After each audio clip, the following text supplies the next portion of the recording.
Interesting facts about famous people. Seriously bad westerns. No doubt, there have been some great and not so great westerns over the decades the western genre has been making movies. However, there are some that truly are seriously bad. Perhaps the time of release reflected tastes at the time, but some have not aged well, and some more recent offerings have just missed their mark. Take a look at these westerns. Let me know what others have also let us down. If you enjoyed this video, hit the notification button to get my new videos. If you want to check out my many other videos, head over to my channel. The link is in the description. Let's get into it in no particular order.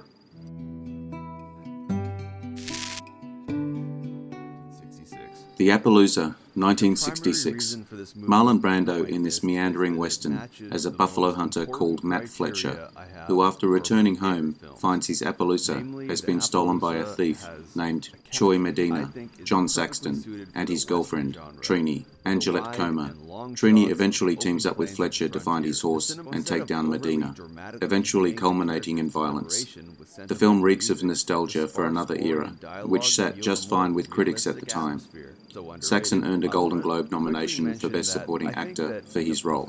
Brando, you love him or you hate him. Actor and actress on screen comes across truly authentic for each character's personality and situation in the story. And of course, the two main leads.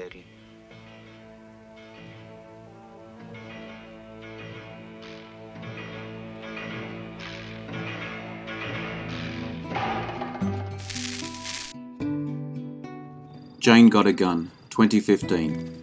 Despite its star-studded cast, with Natalie Portman, Joel Edgerton, Noah Emmerich, my Aussie boy, and miscast Ewan McGregor, Jane Got a Gun failed at the box office. Jane Hammond, Portman, lives a simple life with her family. One day, husband, Bill, Noah Emmerich, comes home with gunshot wounds after a run-in with the Bishop Boys, a gang he used to be part of, led by John Bishop, McGregor. To protect her husband and daughter, Jane seeks the help of her ex-fiancé, Dan Frost, Joel Edgerton, with whom she has a complicated relationship. The film was appreciated for being one of the few female-centric westerns, but criticised for feeling dull overall, except for a few tense scenes.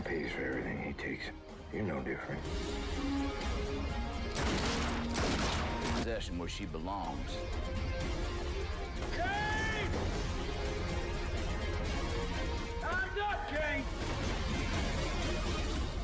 You so much as flinch and I will blow your head. The Warrior's Way, 2010, a New Zealand and South Korean film, a mashup of genres produced by Barry Osborne, The Lord of the Rings, with a plot that's confusing and disjointed. Protagonist, Yang, Jang Dong-gun, is an assassin told to wipe out all of an enemy clan, becoming an outcast to his own clan when he spares the life of a baby girl. Yang escapes to the US West, joining a group of carnival workers, Tony Cox, Jeffrey Rush, another Aussie boy, and Kate Bosworth, to take on a colonel, Danny Houston, who is harassing the town. Welcome to the eighth wonder of the world. You're gonna fit right in with the rest of us outcasts. I knew what you was from the get-go. I can smell the blood. The Legend of Zoro, 2005, a sequel to 1998's The Mask of Zorro. Sometimes one is enough. Antonio Banderas and Catherine Zeta-Jones, always hot, return as the two heroes of this franchise in their respective roles as Alejandro Murrieta, aka Zorro, and Elena Montero. Zorro endeavours to save his marriage and country. Moviegoers lament a decidedly less fun sequel, featuring out-of-balance writing and a drab romance.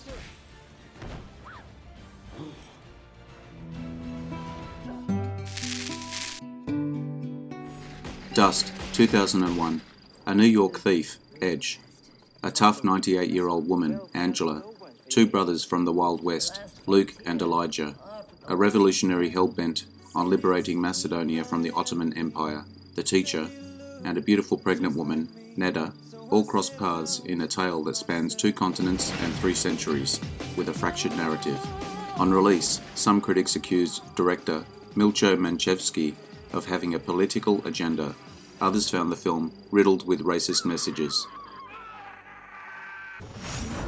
And here he is, gun at his brother's forehead.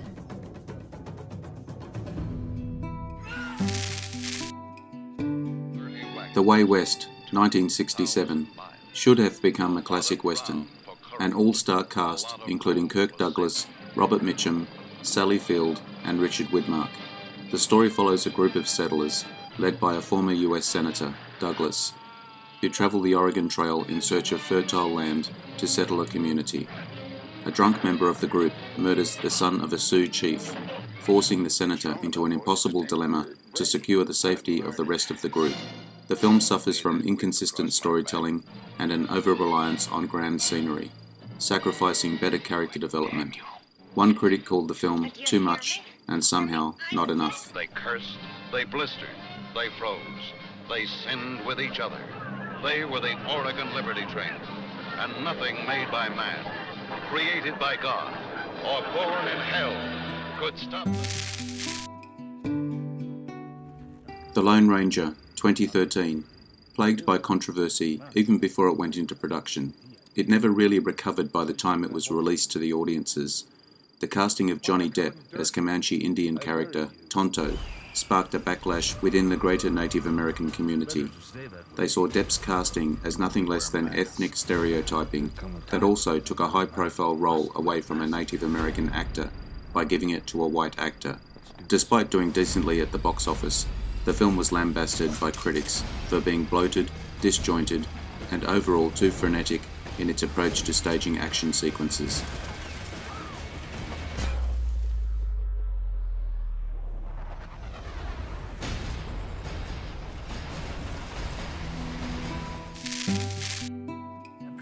Sweetwater, 2013. A prostitute leaves her past life, marries and settles down in New Mexico, only to have her new husband killed by a religious fanatic, setting up all the reasons she needs to take bloody revenge. A film like this should practically write itself, but alas, TV quality direction and the miscasting of January Jones as the lead left this film waylaid in a version of the West that is less gritty, less pulpy than depicted in recent memory. City Slickers 2, The Legend of Curly's Gold, 1994.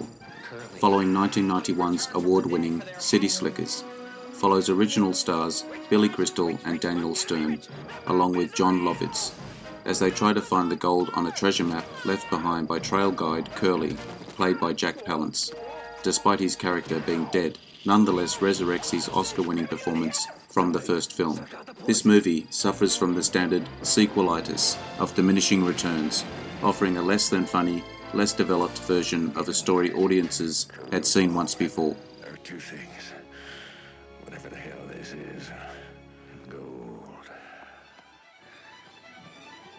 Let's go get it. We're coming from that direction. John Lovitz. I can't believe you two are from the same gene pool. He's from the shallow end. And Jack Palance. You thought I was dead, didn't you? The Apple Dumpling Gang rides again, 1979. Tim Conway and Don Knotts return as two inept outlaws attempting to stay on the straight and narrow in this sequel to The Apple Dumpling Gang. Things go wrong when they move to a new boom town, but end up on the lam after being falsely accused of stealing, going from bad to worse as they run from the town marshal, then getting caught in the middle of a train robbery. Despite the success generated by the first Apple Dumpling Gang film, this follow-up was just dumb, failing to draw the younger audiences that made its predecessor a moderate success.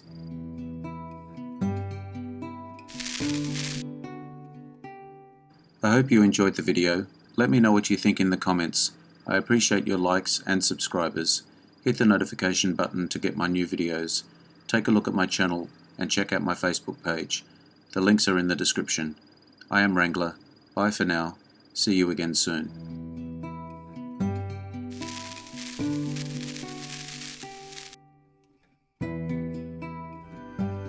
Interesting facts about famous people.